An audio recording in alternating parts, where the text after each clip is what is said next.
Halo teman-teman semuanya, apa kabar? Seperti biasa saya doakan semoga segala urusan kalian baik di darat, di laut, dan di udara dapat dimudahkan. Amin. Jadi begini teman-teman, di sebuah malam yang dingin di bulan Maret tahun 2013, seorang pemuda bernama Muhammad Yusuf alias Jack, asal desa Panton Rayuk, Kuta Makmur, Aceh Utara. Di malam sekira jam 8 terlihat bersusah payah membopong sesuatu di pundaknya. Ia angkat tanda kutip benda itu dari gubuk perkebunan sawit menuju sebuah sumur tua yang tak terpakai yang berlokasi sekitar 20 meter dari gubuk tersebut. Ya, di malam itu Muhammad Yusuf alias Jack bersusah payah membopong tubuh seorang wanita muda. Orang itu bernama Nurmala Dewi alias Dewi. Yusuf gak sadar atau bisa aja dia gak peduli bahwa sosok Dewi yang rencananya akan dia hempaskan ke dalam sumur tua itu ternyata usut punya usut masih bernafas pada saat itu. Segera ia dekati sumur itu, ia dorong tubuhnya, dan Dewi telah berada di dasar sumur itu 2 detik kemudian. Sumur itu dangkal dan memiliki kedalaman sekitar 10 meter dari bibir sumur. Selesai, rencana busuknya selesai. Jack segera berlalu, meninggalkan tubuh wanita muda yang dikenal kalem dan cantik itu. 10 hari berlalu selepas peristiwa mengerikan itu terjadi. Pak Usman, seorang penggembala lembu, di siang tanggal 31 Maret dibuat pusing 7 keliling. Sebab dari 5 ekor lembu yang ia gembalakan, hanya 4 saja yang berhasil finish sampai kandang. 1 ekor ia curiga telah mengambil jalan yang salah, lembu yang tersesat. Dikarenakan lembu adalah salah satu mata pencahariannya, Pak Usman tak mau berkompromi lebih lama lagi untuk hanya menanti kepulangan lembu yang hilang itu. Segera ia cari lembunya di tempat biasanya mereka bertengger, yaitu di perkebunan sawit yang terdapat di Cot Setui, Aceh Utara. Langkah Pak Usman kemudian seakan-akan ada yang membawanya ke arah sumur tua yang merupakan lokasi di mana segala kejahatan Yusuf tersembunyi. Pak Usman mengaku bahwa ia curiga lembunya itu tercebur ke dalam sumur, sebab beberapa langkah sebelum ia sampai di bibir sumur, betapa ia mencium bau busuk yang sungguh mengganggu indera penciumannya itu. Semakin yakinlah Pak Usman, yakin bahwa lembunya tercebur dan mati. Namun anggapan itu tiba-tiba sirna. Sedikit legalah ia, sebab bukan lembu yang ia temukan pada saat itu. Alih-alih sesosok tubuh manusia dalam keadaan yang tak bagus lagi. Setelah memastikan bahwa benar adanya temuan itu adalah tubuh manusia yang tak bernyawa, segera ia ambil langkah 1000 untuk mengadukan hal itu kepada warga setempat, yang kemudian berlanjut kepada pihak yang berwajib.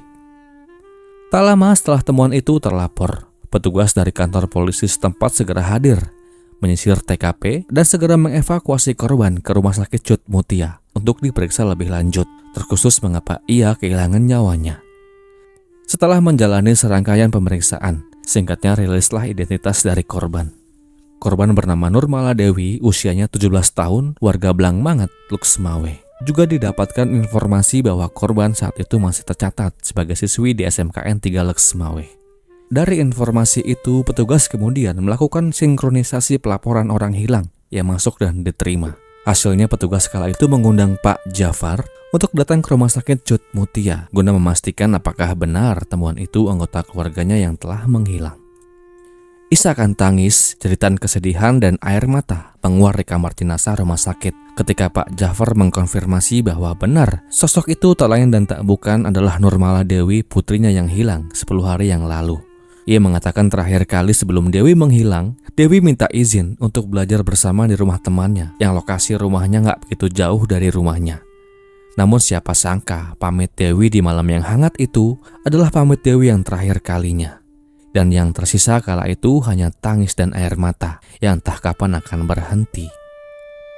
Dan lalu, apa yang sebetulnya terjadi? Dan bagaimana kisah ini selengkapnya? Jadi, begini. Nurmala Dewi, gadis santun nan periang, merupakan putri pertama dari pasangan Pak Jafar dan istrinya. Keluarganya menempati sebuah rumah yang ada di Kecamatan Kuta Makmur, Aceh Utara. Sehari-hari Dewi 17 tahun gadis berwajah ayu ini menimba pendidikan formalnya di SMKN 3 Luxmawe. Teman-teman sletingnya atau guru-guru yang pernah mengajar Dewi, seperti yang saya kutip dari jpnn.com, mengaku Dewi merupakan sosok yang ramah, santun, dan baik kepada siapa saja. Tidak pernah dijumpai sosok Dewi yang penuh dengan masalah yang berarti. Selain memiliki perilaku yang mengundang orang untuk bersimpati kepadanya, baik itu orang tua, guru, para tetangga, dan siapa aja yang kenal dengan Dewi. Dewi juga dikenal sebagai pribadi yang cerdas, serta mudah dalam menerima segala materi dalam bentuk pembelajaran di sekolahnya. Tak heran jika di beberapa malam Dewi sering pergi ke rumah temannya untuk belajar bersama atau belajar berkelompok. Namanya Muhammad Yusuf. Orang-orang biasanya memanggilnya dengan sebutan Jack. Jack tinggal di desa Paton Rayuk di Aceh Utara. Di tahun 2013, usia Jack 19 tahun. Namun pada saat itu, ia masih duduk di bangku kelas 3 sekolah menengah atas. Pergaulan Jack cukup luas, mulai dari teman-teman sebayanya, teman-teman sepermainan di rumahnya, hingga ia kenal dengan beberapa oknum anggota TNI. Di mata keluarga, Jack adalah sosok yang tidak terlalu digambarkan sebagai orang yang bermasalah.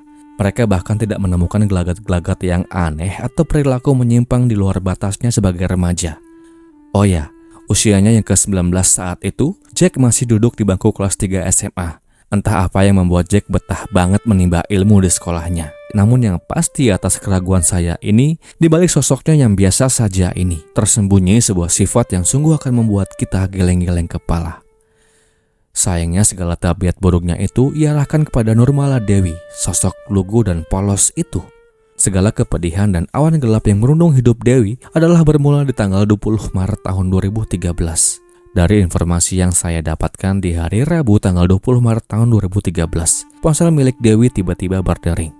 Di seberang sana, Yusuf alias Jack telah bersiap dengan sapaan halo yang Dewi sampaikan ketika ia angkat telepon itu.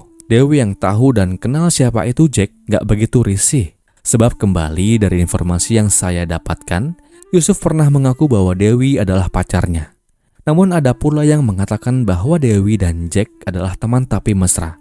Atau tepatnya Jack adalah selingkuhan Dewi, yang kala itu dikatakan Dewi telah punya pacar. Entahlah, namun di malam itu terjadi pembicaraan serius yang menjurus ke arah yang tidak baik. Dalam pembicaraan itu, dikatakan Jack merayu Dewi untuk melakukan hubungan yang tak sepantasnya dilakukan oleh kedua insan yang belum berstatus suami dan istri. Segala bentuk pertanyaan dan rayuan gombal Jack layangkan kala itu. Dewi tentu tidak menganggap ajakan itu sebagai ajakan yang serius, dikarenakan saat itu ia sadar dan tahu akan batas-batasnya. Namun bukan Jack namanya jika ia tak mampu meruntuhkan benteng tebal pertahanan hati Dewi. Kala itu di tengah gencarnya Jack merayu, Jack kemudian menjanjikan akan memberikan uang Rp600.000 jika mau melakukan hubungan terlarang itu. Namun kala itu Dewi masih ragu untuk menerima ajakan itu. Ia katakan ia tak tahu harus bilang apa nanti jika ia pergi di malam hari demi bertemu dengan Jack. Dan sambungan di malam itu tak lama kemudian putus dengan tanpa ada kesepakatan di antara keduanya.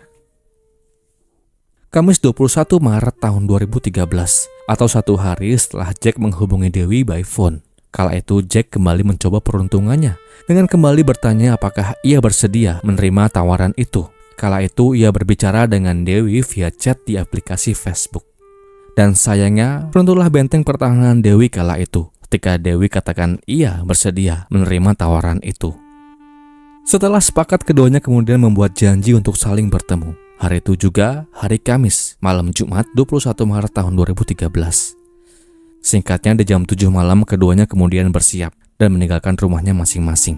Dewi pamit kepada orang tuanya, ia katakan bahwa ia di malam itu mau belajar berkelompok di rumah temannya yang bernama Meza. Rumahnya gak jauh-jauh amat. Orang tua Dewi yang kenal dengan Meza dan pula sudah biasa dengan kegiatan belajar kelompok itu, tanpa curiga ia berikan izin itu. Izin itu juga meliputi izin Dewi untuk membawa sepeda motor Miosol milik keluarganya yang akan ia gunakan menuju rumah temannya. Selain sepeda motor, Dewi juga membawa laptop dan handphone. Singkatnya setelah berpamit, Dewi kemudian melanjutkan sepeda motornya ke arah Man Beregang yang berjarak hanya 15 menit dari rumahnya. Setibanya Dewi di sana telah menunggu dengan sabar Jack dengan penampilan yang klimis, lengkap dengan minyak wangi yang menempel di tubuhnya. Ia tak bersepeda motor kala itu. Ia katakan ketika ditanya sepeda motornya di mana, ia katakan ia titip di tempat cuci mobil dan ia jalan kaki dari tempat itu menuju lokasi terjanji. Setelah keduanya bertemu, Jack dan Dewi kemudian melanjutkan perjalanan mereka dengan menggunakan sepeda motor milik Dewi Yamaha Miosol. Kala itu Jack yang membawanya, sedangkan Dewi duduk di bangku belakang membonceng. Ia lajukan sepeda motornya ke arah sebuah perkebunan sawit milik Pak Said yang berada di desa Setuwi, Kutah Makmur. Jack paham akan tempat itu. Tempat itu merupakan perkebunan sawit yang sepi dari segala aktivitas warga. Jika temaram sudah mulai menggelayut di langit. Tak berselang lama, setelah beberapa menit mereka menerabas dingin dan pekatnya malam. Tibalah keduanya di sebuah gubuk yang ada di area lebih dalam perkebunan sawit itu. Di depan gubuk itu Jack tepikan sepeda motornya dan segera mengajak Dewi untuk mendekat masuk lebih dalam ke arah gubuk perkebunan. Sesampainya mereka di pelataran gubuk, Jack dan Dewi terlibat sebuah perbincangan yang hangat. Dikatakan pula, Dewi sempat mengutarakan bahwa ia takut berada di gelap malam dan hanya berdua dengan Jack. Yusuf alias Jack yang pandai bersilat lidah di malam itu mampu merubah ketakutan Dewi menjadi keadaan atau situasi yang lebih intimate. Dan setelah bisa mengendalikan situasi dan setelah memantau lingkungan yang aman dari segala aktivitas warga, acara yang dinanti itu pun berlangsung. Di tempat itu juga dan di waktu itu juga. Singkatnya, setelah usai melakukan hubungan terlarang itu, keduanya kembali terlibat perbincangan yang hangat. Namun Dewi nggak tahu ada udang di balik batu, ada niat jahat di balik ramahnya Jack di malam itu. Diam-diam Jack ternyata mengincar barang-barang bawaan Dewi, seperti sepeda motor, handphone, dan laptop yang ia bawa pada malam itu. Dewi juga nggak sadar bahwa di malam itu adalah malam terakhirnya. Sebab 10 menit usai bermanja, dengan tiba-tiba Jack mendekati Dewi dan kemudian dengan sekuat tenaga leher Dewi. Dewi yang kaget tentu berusaha melepaskan diri dari usaha Jack di malam itu. Namun usahanya nggak begitu berbuah manis ketika Jack berhasil menghempaskan tubuh Dewi ke atas lantai gubuk dan kembali menekan dan leher Dewi dengan sekuat tenaga. Seketika Dewi pun pingsan dan tak sadarkan diri. Mengetahui targetnya sudah tak bereaksi, Jack kemudian mengambil sebuah tali yang ia dapatkan dari sekitar gubuk. Ia jeratkan tali itu ke lehernya agar semakin yakinlah ia bahwa Dewi telah kehilangan nyawanya. Setelah yakin Jack bopong tubuhnya, ia dekati sebuah sumur yang berjarak 20 meter dari TKP. Dan tanpa rasa iba dan empati, ia hempaskan tubuh Dewi ke dalam sumur itu. Menurut keterangan yang disampaikannya, ia merasa sebelum ia hempaskan tubuh Dewi ke dalam sumur, ia masih merasakan hembusan nafas Dewi. Artinya Dewi kehilangan nyawanya selepas ia berada di dasar sumur yang dalam. Saya ucapkan duka yang mendalam. Selesai. Jack kemudian pergi membawa sepeda motor, handphone, dan tas milik korban yang berisi laptop. Setelah berhasil menghilangkan nyawa dan merampok harta benda milik korbannya, ia kemudian menghubungi temannya yang bernama Akbar. Kala itu, ia minta bantuan Akbar untuk mengambilkan sepeda motor yang milik temannya yang ia parkirkan di tempat cuci mobil. Jack minta motor itu Akbar antarkan ke sebuah tempat di Lexmawe, biar nanti setelah Akbar sampai di lokasi, Jacklah yang akan menjemputnya dengan menggunakan sepeda motor Yamaha Mio Soul milik Dewi. Setelah tuntas singkatnya, Akbar dan Jack pun bertemu, dan keduanya kemudian melanjutkan perjalanan ke sebuah tempat untuk menemui temannya yang adalah oknum anggota TNI, yang dimana oknum itu bersedia membantu Jack untuk menjual sepeda motor milik korban, handphone, dan laptop. Tanpa si oknum tahu, benda-benda itu kemudian singkatnya ia bawa, dan dia pun berhasil menjualnya seharga 2,5 juta rupiah. Tuntas, Akbar diupahi 13.000 rupiah, dan keduanya pulang ke rumahnya masing-masing. Kasus ngeri ini seperti yang saya ungkapkan sebelumnya, bisa terungkap atas temuan Pak Usman yang merasa lembunya hilang di kebun sawit. Nggak tahu tuh sapinya ketemu atau enggak. Dari temuan itu, petugas kemudian melakukan serangkaian investigasi yang juga menyasar kepada barang-barang korban yang dikatakan hilang. Semua kebusukan Jack perlahan namun pasti mulai terungkap ketika petugas berhasil menemukan sepeda motor yang ia jual. Kala itu awalnya Jack hanya didera dengan pasal pencurian. Namun setelah dicecar dengan banyaknya pertanyaan, Jack akhirnya mengaku bahwa dialah pelaku tunggal dalam hilangan nyawa seorang gadis muda asal Aceh Utara itu. Selain itu, polisi juga melakukan pelacakan terhadap akun media sosial korban yang tiba-tiba aktif. Dan setelah dilacak, ternyata Jacklah admin dibalik aktifnya akun media sosial milik korban. Segera ia terjerat dengan pasal berlapis, pencurian, dan penghilangan nyawa dengan berencana. Dalam persidangan yang kemudian digelar di Pengadilan Negeri Luxukon, melalui majelis hakimnya, kemudian menjatuhkan vonis kepada Muhammad Yusuf alias Jack dengan hukuman seumur hidup. Namun vonisnya berubah di tingkat banding menjadi 20 tahun. Namun ini belum usai. Jangan sebut orang ini Jack jika problematika hidup bukanlah jalan yang ia ambil. Dikarenakan di tahun kedua ia menjalani masa tahanannya di rutan Luxukon, Jack kembali terlibat sebuah kasus. Kala itu ia terlibat kasus peredaran narkotika di dalam rutan. Ia diduga menjadi pengedar selama ia di dalam rumah tahanan itu. yang otomatis akan hal itu masa hukumannya tentu bertambah berlapis-lapis pula. Entah nambah berapa masa hukumannya kala itu. Namun yang pasti negara kita nggak pernah gagal ya untuk menjatuhkan hukuman kepada orang-orang seperti Jack, ya nggak? Demikianlah kisah ini. Semoga akan terus ada pelajaran yang kita bisa ambil dari kisah ini. Dan kisah ini pun